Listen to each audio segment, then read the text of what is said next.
Hello, Viper parents.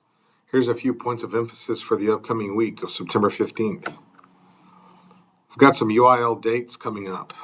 Be sure you're checking Skyward. Maintain conversations with your student and his or her teachers. Be aware of UIL policies. If you look at the information over there on the left of the screen, our 6-week window for the grade check started August 19th, the first day of school, which means that we are checking grades on September 25th. That's coming up pretty quick. Those are official district progress reports. Those progress reports do count toward UIL eligibility. Students will either keep eligibility or lose eligibility based on those grades. Be sure, like I said, you're having a conversation with your student. Be sure you're aware. Don't let something sneak up on you. If your student were to maintain eligibility, they would be eligible until October 17th. And at that point, they would again, based on their grades, keep, lose, or regain eligibility. If your student lost eligibility on the 25th, they would have to sit out for a couple weeks and then be eligible to participate in UL activities again based on the grades of October 17th. If you have any more questions on that, check with your coaches, check with your directors and your sponsors, shoot me an email. I'll be glad to help you with it. Win Wednesday, our first Win Wednesday is coming up this next week. Is at 4 to 5:30 p.m. in the cafeteria. It's on Wednesday, September 17th. What do we do in Win Wednesday? WIN stands for What I Need. We hold that in the cafeteria. Our PTSA very graciously provides snacks. We are doing this once every 3 weeks.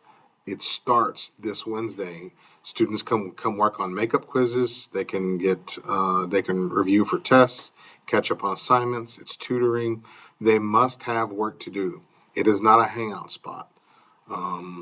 We want to be sure that students there are engaged and they have work. There will be plenty of teachers there helping, plenty of school staff there supervising, but it does end promptly at 5:30. So if your child's going to participate in that, all they need to do is be sure that they have some work and that you have a way home for them at 5:30.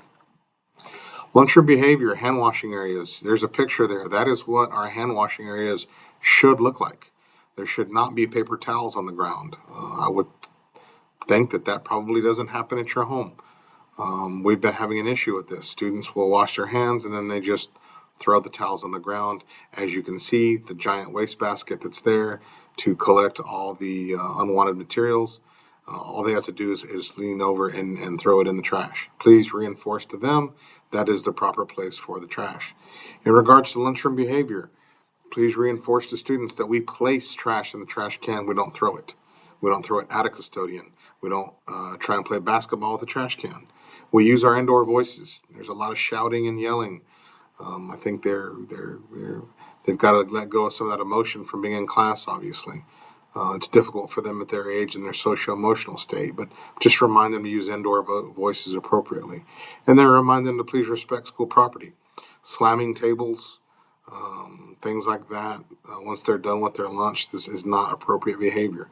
We've had conversations with many students. We'll continue to have conversations, and if necessary, we'll enforce consequences. Don't want to do that. Would rather partner with you and get your assistance on that, and that's kind of why I'm bringing it up now. Thank you. Events this week. Tuesday, we have football versus Danville Middle. 8th grade is going to be playing at Piper High School, so the clear bag policy is in effect. Any game that's played at the high school, any football game played at the high school, those start at 5 p.m. 7th grade, you're at Danville Middle, and those games always start at 4:30 p.m. I talked about Win Wednesday earlier. Thursday, our girls play Spring Branch Middle School. 8th grade is home. 7th grade is at Spring Branch. Those games start at 5 p.m. Friday, September 19th is Go for the Gold Day in Comal ISD. Your student can help support child cancer awareness by wearing gold or yellow to school on that day. In addition to that, we're going to raise money by offering face painting in the courtyard starting at 7:45 a.m. Not necessary, not mandatory. You don't have to do it. If your child wants to take part in that, that's great. That's where the small donation would go to. It would go to childhood cancer awareness. And then on Saturday, we have a busy week. As you can see, we have volleyball versus Oak Run. 7th grade's at home. 8th grade is at Oak Run. Those games start at 9:30 a.m. Orchestra has an event that day as well. Orchestra Jam is at Piper High School. That also starts at 9:30 a.m. That's it for this week's video. We'll come back.